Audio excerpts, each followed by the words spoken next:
one and only Bob. And as you guys remember, Bob is the dog. So I am here with my one and only Tank. Tank, can you say hi to everybody? And the one and only Charlie, who's there chewing his bone. So let's see where our friends Bob and Ivan and Ruby left off. So if you guys have watched the movie, The One and Only Ivan, grab me in the cafeteria. I'm always in and out, and you can tell me what you thought of the movie, and I'll tell you what I thought of the movie. All right, Tanky, are we ready? The one and only Bob.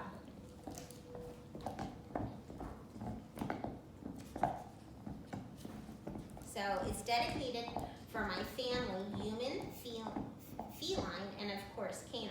Canine is a dog. And there's two quotes at the beginning. For small creatures, such as we, the vastness is bearable only through love. And that's from Carl Sagan. And then we have, to err is human, to forgive canine. And that's an unknown quote. But as you know, your dogs will forgive you anything. So there's some really cool pictures at the beginning of different kinds of postures that dogs do and what they mean. So they have let's play, life's good. Charlie does that one all the time where he lays on his back.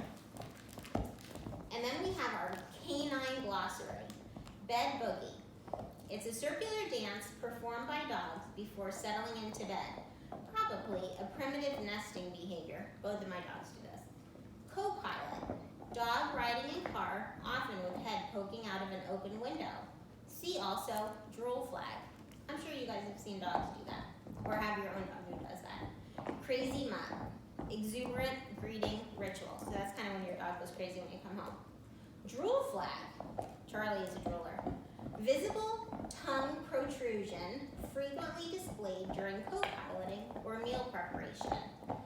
Frap, that's all capital letters. Frenetic random activity period, and a synonym is zoomies. Full wag, the happiest tail position, a relaxed circular swish, sometimes including hip wiggles. Fur on alert, raised hair on a dog's neck and back, and an involuntary reaction often caused by fright or aggression. A head tilt, a quizzical look employed to charm gullible humans. That's usually when they want food, guys. Leave it, the world's worst command, especially when applied to food. Knee ball, dried excrement thrown at observers. Origin, gorilla, informal. Remember Ivan used to do that when he got annoyed? Play bow, body position with elbows down and rear up, signaling an invitation to have fun. At our house, we call that breakdown. Rhymes with pet threat, vet, an otherwise kind human armed with thermometers and needles. Tailspin, chase involving this flexible appendage attached to the rear of most canines. Informal, an embarrassing or quixotic effort. Toe twitcher, dream, often squirrel focused, resulting in foot movement. Tug of war string, a long, though never long enough, piece of fabric or leather used to lead humans during walks. UFO, unidentified food objects, often found under kitchen tables or cushions.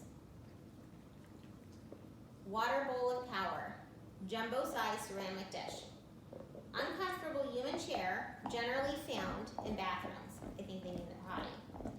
Zoomies, sudden burst of energy, usually involving chaotic dashes through the house. Informal, see also frap. Alright, so now we're going to get to the story, part 1. And this story is told in Bob's voice for the most part. The other, Ivan, the one and only Ivan, was told in Ivan's voice. Oh, Tanky just left me. You see that? So confession. Look, nobody's ever accused me of being a good dog. I bark at empty air, I eat cat litter. I roll in garbage to enhance my aroma. I harass innocent squirrels. I hog the couch. I lick myself in the presence of company. I'm no saint, okay? Next chapter. And while I'm at it, I may or may not have eaten a pepperoni pizza with anchovies while nobody was looking. Also, I may or may not have eaten a coconut vanilla birthday cake when nobody was looking. Also, I may or may not have eaten a thing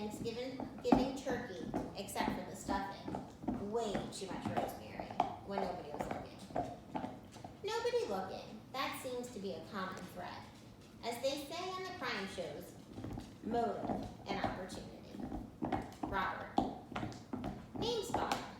I'm a mutt of uncertain heritage. Definitely some Chihuahua with a smidgen of Papillion on my father's side.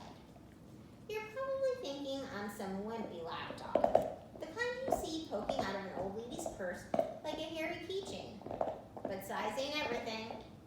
It's swagger, attitude. You gotta have the moves. Probably I should have been Bruiser or Bam Bam or Bandit, but Bob's what I got and Bob will do me just fine. Julia named me. Long time ago. She's my girl. She calls me Robert when I get on her nerves. Happens pretty often, to be honest. So we remember who Julia is, right? She's the little girl at the zoo whose dad worked there. Numero uno. There's an old saying about us dogs. It goes like this. It's no coincidence that man's best friend can't talk.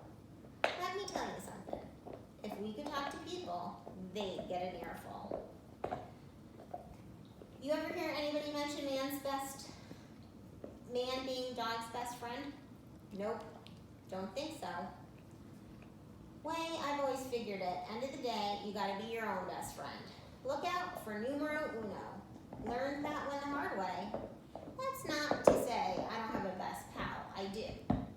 Gorilla named Ivan, big guy, and I go way, way back. Gorilla and dog.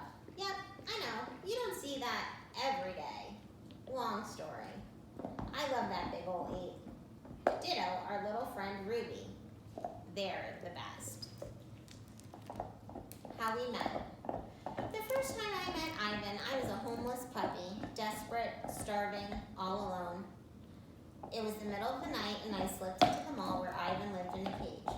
I wandered a bit, grateful for the warmth, confused by the weird assortment of sleeping animals I found there, checking every trash can for anything edible. There was a small hole in a corner of Ivan's enclosure. He was fast asleep, cuddled up with a worn stuffed animal that looked like a weary gorilla.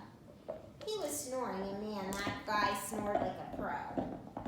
In his open palm was a chunk of banana, and I still get shivers when I think about this. I ate it right out of his hand. Guy could have squeezed his fingers, and I would have popped like a puppy balloon, but he just kept on sleeping, and then more shivers. I'm either a maniac or the bravest dog on the planet. Probably a little of both. I hopped onto that big round furry tummy of his. That's right, I climbed Mount Ivan. Crazy, I know. I have no idea what I was thinking. Maybe I was so exhausted I went a little bonkers. Maybe he just looked so warm and cozy that I figured it was worth a chance. I did my bed boogie. Dogs don't feel right till we do a quick dance before settling. I know that's true for both Tank and Charlie. Once I had things just so, I lay down in a little puppy lump and rode the waves on that tummy like a puny boat on a great brown sea. When Ivan opened his eyes the next morning, he didn't seem surprised in the least to find a puppy snoozing on his belly. He refused to move until I woke up. I think he was as glad as I was to have found a new friend. And here's a picture of Ivan and Bob. So I'm going to leave it here, you guys, and Miss Gantz is going to pick up the rest of the story for you. So I hope you enjoyed the one and only Bob as much as you enjoyed the one and only Ivan. And let's talk about it when we see each other at school or if we see each other on a Google Meet. Okay, guys, I can't wait to talk to you about it. Have a good night.